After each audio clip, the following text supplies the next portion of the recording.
재판에 개입한 혐의 등으로 기소돼 1심에서 무죄를 선고받은 임성근 전 부장판사가 항소심 재판에 출석했습니다. 국회에서 탄핵 소추된 이후 공개석상의 모습을 드러낸 건 처음인데요.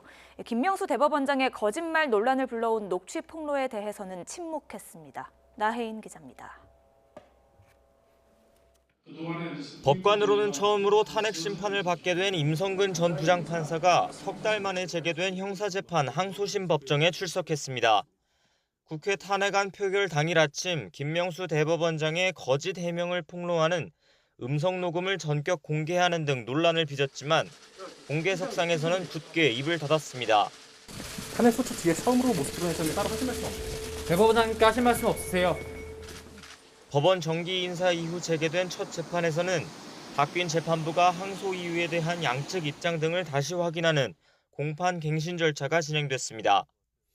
검찰은 임 전 부장판사가 재판 중인 법관에게 판결문 수정을 요구하는 등 독립된 재판권 행사를 방해했는데도 1심 법원이 사실을 오인하고 직권남용의 법리를 오해해 무죄를 선고했다고 주장했습니다.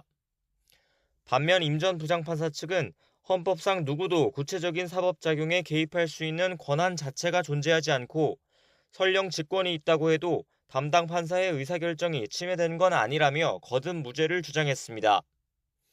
재판부는 임 전 부장판사의 탄핵 심판을 위해 형사재판 기록을 보내달라는 헌법재판소의 요청도 받아들였습니다. 재판이 진행 중이라 양측 의견을 듣기 위해 보류해왔지만 이의가 없는 만큼 임 전 부장판사 측과 탄핵소추 대리인단 뜻을 수렴해 필요한 기록을 보내겠다고 밝혔습니다.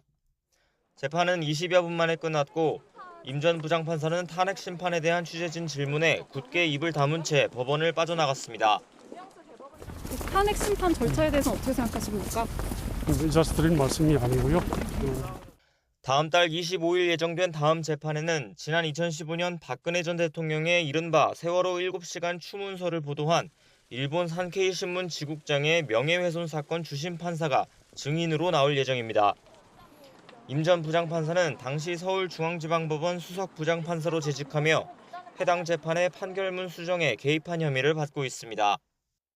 재판부가 일주일 안에 헌법재판소에 보낼 재판 기록에서 제외해야 할 부분이 있는지 임 전 부장판사 측의 의견을 달라고 요구한 만큼 탄핵 심판 절차도 조만간 재개될 것으로 보입니다. YTN 나혜인입니다.